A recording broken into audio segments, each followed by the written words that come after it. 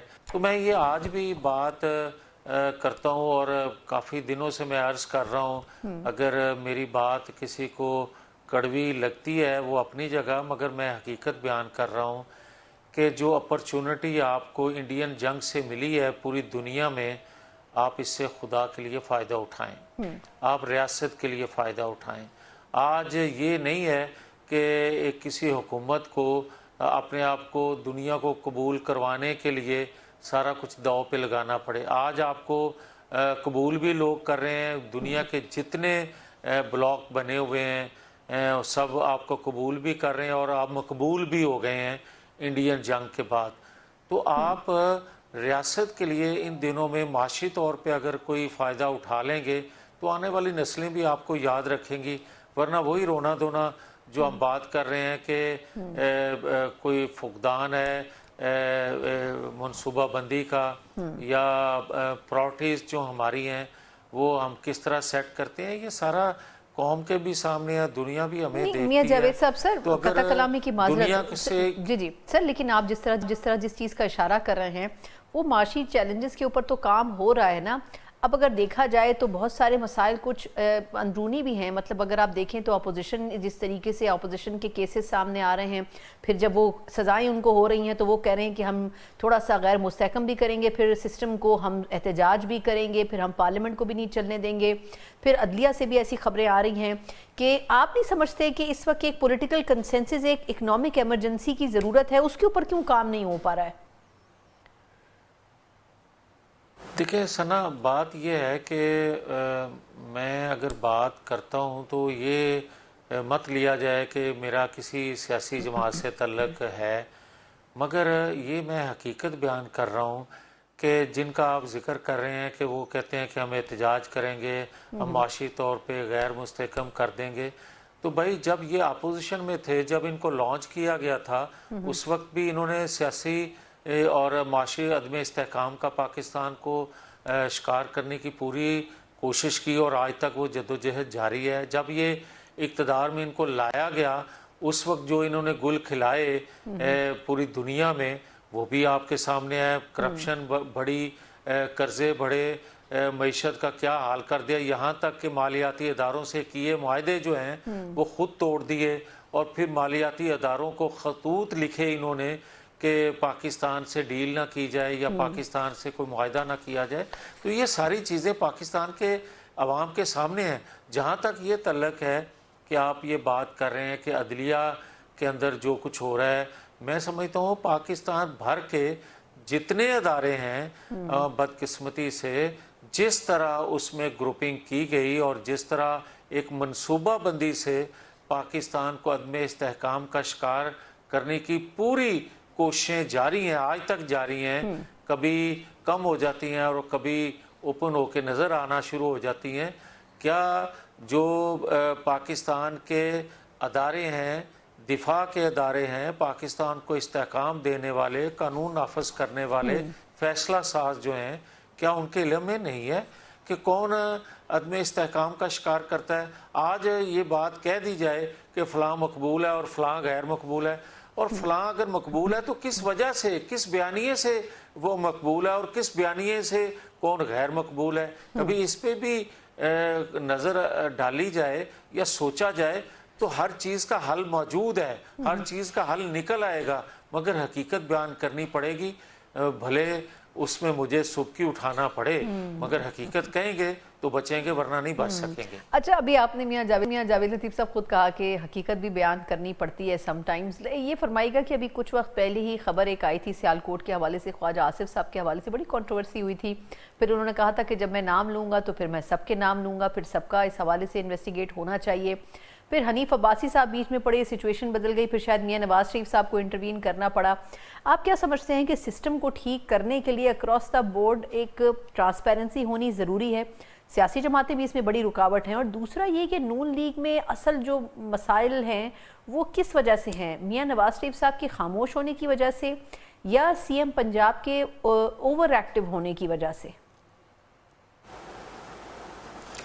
نہیں ثنا، دیکھیں جو بات آپ نے کی ہے نا کہ ٹرانسپیرنسی جو ہے، احتساب جو ہے وہ ہر ادارے کا، ہر جماعت کا ہونا چاہیے. آپ نے یہ کہا کہ اس میں سیاسی جماعتیں جو ہیں وہ رکاوٹ ہیں یا سیاسی لوگ رکاوٹ ہیں، یہ قطعاً مناسب نہیں ہے. جتنے بھی طاقتور، جتنے بھی با اختیار لوگ ہوتے ہیں وہ رکاوٹ ہوتے ہیں، وہ سیاستدانوں میں ہوں، صحافیوں میں ہوں یا کسی اور ادارے میں کام کر رہے ہوں. بدقسمتی ہے پاکستان کی. جہاں تک خواجہ آصف صاحب کا تعلق ہے، انہوں نے بالکل صحیح نشاندہی کی، کوئی غلط نہیں انہوں نے کیا، ان کو کہنا ان کا حق ہے. جہاں تک آپ دوسرے شخص کا ذکر کر رہی ہیں تو ان کو اپنے قد کے مطابق بات کرنی چاہیے. یہ سیاست میں یا دیگر اداروں میں یہ نہیں ہوتا کہ آپ سینئر جونیئر کی تمیز بھول جائیں. کوئی ادب آداب کوئی ہونے چاہیے، کوئی رکھ رکھاؤ جماعتوں میں، اداروں میں ہوتا ہے، ہونا چاہیے، رہنا چاہیے. وہ مناسب بات نہیں ہے جس طرح اسمبلی کے فورم پہ کی گئی. اچھا، آخر میں یہ جاننا چاہوں گی کہ آپ کے خیال میں اس وقت کا جو ماحول ہے اس میں اپوزیشن کے، جس طرح ایک تو 9 مئی کے کیسز کے فیصلے آ رہے ہیں، پھر بار بار یہ کہا جا رہا ہے کہ حکومت بات چیت کرنے میں انٹرسٹڈ ہے، دوسری طرف سے بھی ایسا ہے لیکن ان کے جو بانی ہیں وہ ابھی تک گرین سگنل نہیں دے رہے ہیں. آپ کو یہ مسئلہ کہیں حل ہوتا ہوا نظر آ رہا ہے؟ آپ کو لگتا ہے کہ انٹینشنز دونوں جانب سے ہیں؟ پھر رکاوٹ کیا ہے بات چیت کرنے میں؟ دیکھیں، جہاں تک تعلق ہے حکومت کا بات چیت کرنے کا سیاسی جماعت کسی سے، وہ تو سیاسی جماعت کا یا حکومت وقت کا استحقاق ہوتا ہے، حق ہوتا ہے، وہ ایک دوسرے سے کرتے رہتے ہیں. مگر مجھے یہ سمجھ نہیں آتی کہ کون ہے جو 9-10 مئی کے ملزموں سے مذاکرات کرنا چاہتا ہے یا بات کرنا چاہتا ہے. وہ کتنا با اختیار ہے اور کیوں با اختیار ہے کہ ایک شخص نے جرم کیا ہے ریاست کے ساتھ اور کوئی اس کو ریلیف دے سکے. اور جہاں تک تعلق ہے کہ وہ جو جیل میں ہیں شخص، وہ بات نہیں کرنا چاہتے، یہی سب سے غلط خبر ہے اور یہی سب سے بڑا جھوٹ ہے کہ وہ بات نہیں کرنا چاہتے. اچھا، آپ سمجھتے ہیں کہ وہ کرنا چاہتے ہیں؟ خالی نہیں کرنا چاہتے، وہ سسٹم کا بننا چاہتے ہیں.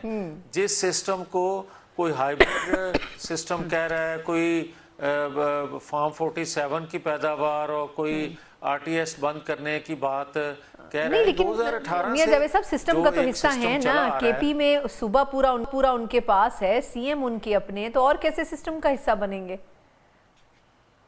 نہیں اس سے آگے جانا چاہتے ہیں وہ کہتے ہیں کہ جہاں سے میری نوکری ختم کی گئی تھی مجھے وہیں سے بحال کیا جائے اور تمام وہ مراعات بھی ساتھ دی جائیں جب سے میں معطل ہوا ہوں یا جب سے میں نوکری سے نکالا گیا ہوں. وہ تو نوکری کرنے کے لیے دوبارہ بے تاب ہیں. صحیح. بہت بہت شکریہ میاں جاوید لطیف صاحب. بڑے دلچسپ انداز میں اس وقت کی جو سیاسی صورتحال ہے اس پہ تجزیہ دے رہے تھے اپنا, لیکن یقیناً چاہے اپوزیشن ہو چاہے حکومت ہو, الٹیمیٹ تو اس کا ایک ہی حل ہے کہ آپ مذاکرات کی میز پر آئیں. کس حد تک اپوزیشن کی اس حوالے سے رائے ہے؟ علیمہ خان صاحبہ کا بھی ایک انسیڈنٹ ہوا صحافیوں سے بدتمیزی کا, اس میں بھی بدمزگی پیدا ہوئی, لیکن ابھی دیکھا جائے تو صحیح معنوں میں پی ٹی آئی کے حوالے سے کچھ اچھی خبریں نہیں آ رہی ہیں. کس حد تک پاکستان تحریک انصاف چاہے مذاکرات ہوں چاہے عدالتی چیلنجز ہوں ان کا سامنا کرنے کے لیے تیار نظر آتی ہے؟ اس کے اوپر ان کا موقف لیں گے ایک بریک کے بعد. بریک کے بعد ایک بار پھر آپ کو خوش آمدید کہتے ہیں. جس طرح اس وقت ہم دیکھ رہے ہیں پاکستان تحریک انصاف کے حوالے سے, جہاں بڑا ایک چیلنجنگ کردار ہے, خود خان صاحب کی اہلیہ بھی اور خان صاحب کی جو بہنیں ہیں, ہر روز ہر گزرتے دن کوئی نہ کوئی ایسی خبر آ رہی ہے جس کے بعد کنٹروورسیز جو ہیں وہ مزید بڑھ رہی ہیں.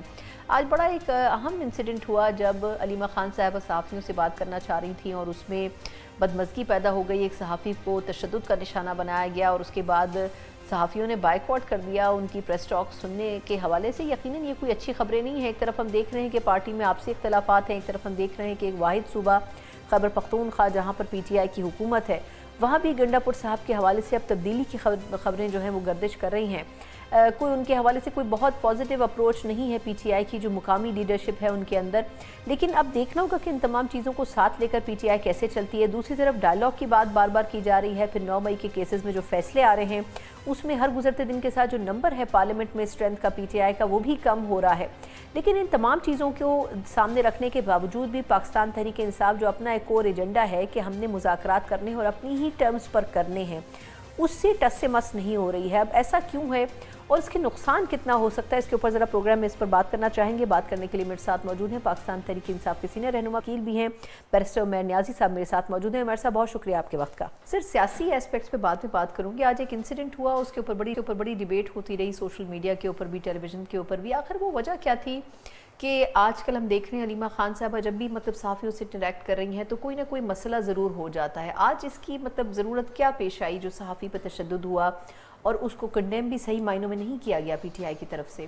بسم اللہ الرحمن الرحیم. ٹھیک ہے, آپ نے جس طرح سے انسیڈنٹ کا حوالہ دیا, ایک انسیڈنٹ ہے جو کہ نہیں ہونا چاہیے بنیادی طور پر. جسٹیفیکیشن دینے کو میں آپ کے سامنے 100 جسٹیفیکیشن بنا لوں, مگر ٹھیک ہے ایک آزادی یہ صحافت ہے, اس کو پی ٹی آئی کو ایز اے جماعت رسپیکٹ کرنا چاہیے. مگر ساتھ ساتھ دیکھیں ایک بیلنسنگ ایکٹ ادر سائڈ سے بھی ہونا چاہیے تھا. چلے نہیں تھا, ایک بندہ ہے ابرپٹلی آپ کی پریس کانفرنس میں انٹرفیئر کر رہا ہے, بار بار کر رہا ہے, اور لفظوں کا چناؤ بھی مناسب نہیں تھا. مگر میں سمجھتا ہوں کہ زیادہ بہتر کیا ہے کہ آپ آڈینس کو جج بننے دیں. آڈینس خود احتساب کرتے ہیں, لوگوں کے رویوں کا بھی کرتے ہیں, سیاسی جماعتوں کا بھی کرتے ہیں. اور دیکھیں پی ٹی آئی جو جنگ لڑ رہی ہے وہ ملٹی فولڈ لڑائی ہے, کچھ چھوٹی لڑائی نہیں ہے. جو ڈیوٹی علیمہ خان کر رہی ہیں شاید ایسی ڈیوٹی کوئی اور نہیں کر سکتا, اور اسی وجہ سے ان کی مشکلات میں اضافہ ہو رہا ہے. کہ دیکھیں آپ کی پرسنل لائف پہ کرٹیسزم ہوتا ہے, آپ برداشت کر لیتے ہیں. آپ پہ فزیکلی اسالٹ ہوا, پچھلی آپ نے پیشی دیکھا کہ دیکھیں کہ ایک عورت ذات ہے, آپ کی طرف انڈا پھینک دیا جائے, اس طرح سے تذلیل کرنے کی کوشش کی جا رہی, مگر پھر بھی وہ اپنے مشن سے پیچھے نہیں ہٹے. بالکل. مگر میں سمجھتا ہوں کہ ان کے ساتھ جو ساتھی ہیں باقی ساروں کو بھی دیکھیں تحمل کا دامن نہیں چھوڑنا چاہیے. الٹیمیٹلی دیکھیں سچ نے باہر آنے ہی آنا ہے, تو اس سچ کے لیے ہم اپنے جو رستے کو بھول جائیں اور اس چھوٹی لڑائی میں پڑ جائیں. ہماری لڑائی بنتی نہیں, نہ میڈیا سے ہماری لڑائی ہے, ہماری لڑائی جدھر ہے ہمیں اسی پہ فوکس کرنا چاہیے. اچھا چلیں, یہ تو آپ کہہ رہے ہیں کہ ہماری لڑائی جہاں ہے ہم اسی پہ فوکس کریں گے, لیکن وجہ کیا ہے اگر میں تھوڑا اسپیسیفکلی جاؤں؟ آج کل سوشل میڈیا کے اوپر گنڈا پور صاحب کے اوپر بہت کرٹیسزم ہو رہا ہے. اس کی کیا وجہ ہے؟ پارٹی میں اس میں کوئی دو رائے نہیں ہے کہ ہر شخص کو ہر کوئی پسند نہیں کرتا, لیکن گنڈا پور صاحب کے حوالے سے کیوں اسپیکولیٹ کیا جا رہا ہے پارٹی میں ان کی پرفارمنس کے اوپر؟ حالانکہ فلڈ میں بڑا وہ ایکٹیولی کام کرتے رہے. آپ کیا سمجھتے ہیں کہ گروپ بندی ہر جماعت میں ہوتی ہے, لیکن پی ٹی آئی میں کیونکہ مین لیڈرشپ جیل میں ہے اس وجہ سے زیادہ مسائل ہیں؟ نہیں اس کی وجہ سے بھی مسائل ہونے. اب تھوڑا سا ایک اور ہے کہ جی ہمیں ساروں کو ایکسپیکٹیشن ہے جلدی ریزلٹس کی. ہر کوئی چاہتا ہے کہ جو عمران خان کی انسٹرکشنز آ رہی ہیں وہ من فوراً امپلیمنٹ ہوئے. لیکن عمران خان نے ایک ہفتہ پہلے انسٹرکشن دی نا کہ آپ نے پشاور میں جلسہ کرنا ہے. تو آپ دیکھیں کل میرے خیال سے علی امین نے اپنا باقاعدہ آڈیو میسیج ویڈیو میسیج جاری کیا کہ جی آپ جلسے کی تیاری بھرپور کریں, ہم ڈیٹ کا اعلان کریں گے. اب وہ تھوڑی سی تاخیر ہوئی تو لوگ اس کا کچھ اور انٹرپریٹیشن لے لیتے ہیں. پھر آج جس طرح سے علیمہ خان صاحب آئیں تو دوبارہ سے پھر ان کے حوالے سے میسیج تھا, اور میسیج تھا وہی دہشت گردی اور آپریشن کے حوالے سے. اب یہ سارے بڑے سینسٹیو ٹاپکس ہیں. ایز اے سی ایم ان کی بڑی ایک ڈیلیکیٹ ڈیوٹی ہے. بندہ ایپیکس میں بیٹھ رہا ہے, ایپیکس میں ایک اور ویزیبلٹی ہے. تو میں اس میں سمجھتا ہوں کہ اگر انہوں نے اپنی پوزیشن کو زیادہ بہتر طریقے سے ہینڈل کرنا ہے تو اس کے لیے ضروری یہ ہے کہ ان کا عمران خان سے فریکوینٹلی ملنا. دیکھیں سی ایم ہے وہ پروونس کے, انہیں کوئی نہیں ملنے سے روک سکتا.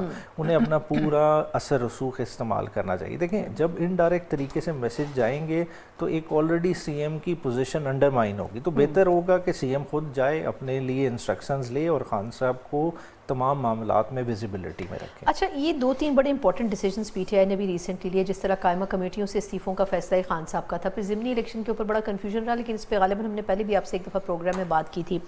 آپ کیا سمجھتے ہیں کہ یہ جو ایک مفروضہ زیر گردش ہے کہ شاید کسی دن خان صاحب یہ فیصلہ کر لیں کہ اسمبلیوں سے بھی استعفے دیں, اس کے لیے پارٹی کیا تیار ہے؟ کیونکہ کہا یہ جا رہا ہے کہ بہت سے لوگ پارٹی کے اندر ایسے ہیں جو یہ ان کو کہہ رہے ہیں کہ یہ فیصلہ ٹھیک نہیں ہوگا.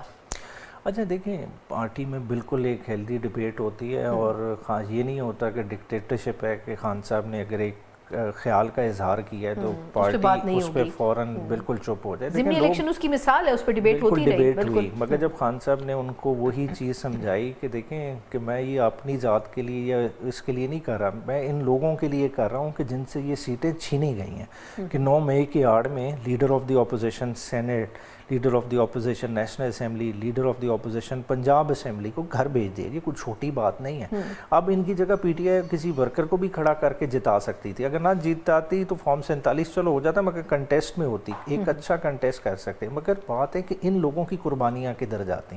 تو خان صاحب نے بیسیکلی ان کے ساتھ اظہار یکجہتی کی, اور دیکھیں موقع بھی نہیں ضائع ہوا.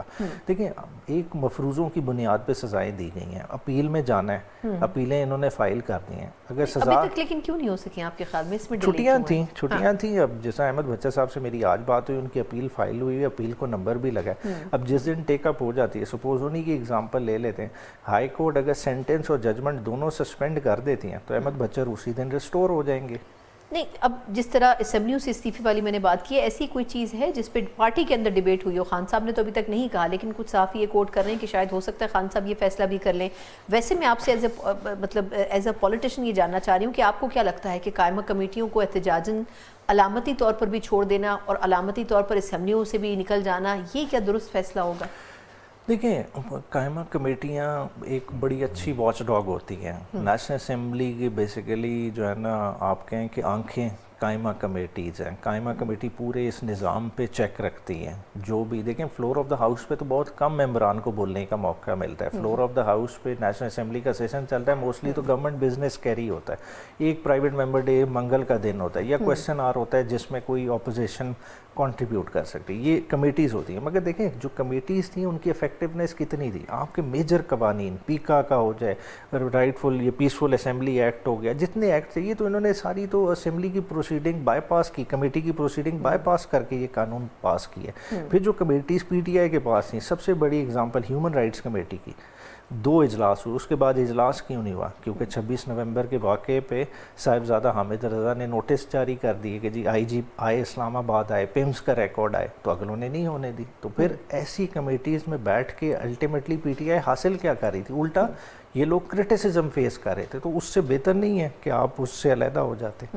اچھا, اب بظاہر تو آپ کی گفتگو سے لگ رہا ہے کہ پی ٹی آئی کو کوئی فرق نہیں پڑتا اگر وہ پارلیمنٹ سے نکل بھی جائیں. تو پھر یہ جو بات چیت کا ماحول ایک بن رہا ہے, اس میں آپ کیا سمجھتے ہیں کہ گورنمنٹ سے اگر بات چیت ہو تو اب یہ بھی ڈیبیٹیبل ہے کہ آیا خان صاحب کی رہائی اس میں ہے یا شامل نہیں ہے ایجنڈا میں, ان سے بات چیت کے لیے پھر کس طریقے سے آگے بڑھیں گے؟ دیکھیں گورنمنٹ سے بات چیت تو دیکھیں خان صاحب کی جو پریویس 4-5 ٹویٹس کا ٹریک ریکارڈ دیکھ لیں تو میں نہیں سمجھتا کہ کوئی موڈ ہے گورنمنٹ کے لیول کی بات چیت کا. اور اگر بات چیت ہوئی بھی تو وہ الائنس کے پلیٹ فارم سے ضرور ہو سکتی ہے, جیسا الائنس نے کہا کہ ہم ایک نیشنل ڈائلاگ کی بات کرتے ہیں, تو اس میں انہوں نے آلریڈی عمران خان کی اور دیگر اسیران کی رہائی ان کے ایجنڈے میں ہے, اس پہ ہو تو ایک ڈیفرنٹ بات ہے.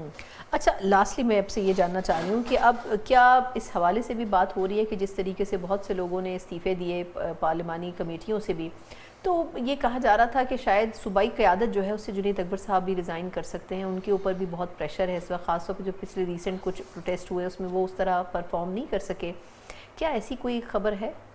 دیکھیں پرسنل میں پریوی نہیں ہوں, حالانکہ میں 3 دن پہلے جنید اکبر خان کو ملا ہوں, میری اس چیز پہ بات نہیں ہوئی, میں پرسنلی کہوں, مگر ظاہری بات ہے دیکھیں ہر کسی کے گریوینسز ہیں, میں کہوں گریوینسز نہیں ہیں تو وہ ہیں, مگر ہماری ایز اے پارٹی کوشش یہ ہو رہی ہے کہ انٹرنل جو بھی گریوینسز ہیں انٹرنل لیول پہ ریزالو ہوں. ظاہری بات ہے اگر خان صاحب نے کسی کو عہدہ تفویض کی ہے تو سوچ سمجھ کے کی ہے, اور ہم سب کو اس بندے کو اسٹرینتھن کرنا چاہیے. تو خان صاحب آپ کو رہا ہوتے ہوئے کس حد تک لگ رہے ہیں؟ ویسے تو امید ہے, لیکن پریکٹیکلی اگر دیکھا جائے تو جو کیسز ان کے چل رہے ہیں اس میں آپ کو لگتا ہے کہ ان کی رہائی پاسبل ہو سکتی ہے؟ دیکھیں خان صاحب کی رہائی اور نظام کی رہائی جڑا ہوا ہے, اب دیکھ لیں دونوں کا ٹائم کس وقت آئے گا. ابھی آپ کی 26ویں آئینی ترمیم کے بعد عدلیہ سرنگو ہو گئی ہے, آج کی آپ نے ساری پروسیڈنگ معاملات دیکھ لیے, 4 ججز کا نہ فل کورٹ میں جانا, یہ ساری چیزیں کسی چیز کا پیش خیم ہے. تو الٹیمیٹلی دیکھیں نظام اور عمران خان جلد رہا ہوں گے. نہیں, آپ کو سسٹم میں چلتے ہوئے نظر آ رہے ہیں خان صاحب؟ دیکھیں سسٹم آپ کا ورکیبل ہی نہیں ہے. دیکھیں یہ ایک سسٹم عام عوام کے لیے نہیں بنا, آپ خود اس کا فیئر انالیسس کر لیں. عمران خان تو 3 سال سے زائد سے اس سسٹم سے باہر ہے نا, تو جو 3 سال کے بعد اربوں ڈالر کے قرضے لیے گئے ہیں وہ کس کے لیے لیے گئے ہیں؟ کیا وہ عوام کی بہتری کے لیے استعمال ہوئے ہیں یا اس نظام کو فردر اسٹرینتھن کرنے کے لیے استعمال ہوئے ہیں؟ اس کا فیصلہ آپ عوام پہ چھوڑ دیں, آپ کو پتہ چلیں عوام پہ چھوڑ دیتے ہیں ویسے, لیکن ضمنی الیکشن میں آپ حصہ لیتے تو عوام کا رسپانس بھی پتہ چلتا. بہت بہت شکریہ بیرسٹر عمیر نیاز ساتھ موجود ہے, پاکستان تحریک انصاف کے سینئر رہنما. ایکسپیکٹیشنز تو پی ٹی آئی کی یہی ہیں کہ بہت کچھ بہتر ہوگا, لیکن اب کتنے عرصے میں ہوگا, اس میں کتنا وقت لگ سکتا ہے, یہ ابھی کہنا قبل از وقت ہوگا. لیکن یہ ضرور ہے کہ اپوزیشن چاہے ایک وقت میں مشکل فیز سے گزر رہی ہو, لیکن کہیں نہ کہیں حکومت کو اور اپوزیشن کو ایک ساتھ بیٹھنا بڑا ضروری ہوگا. اسی نوٹ کے ساتھ پروگرام کا وقت ختم ہوتا ہے. مجھے اجازت دیجیے, اللہ حافظ.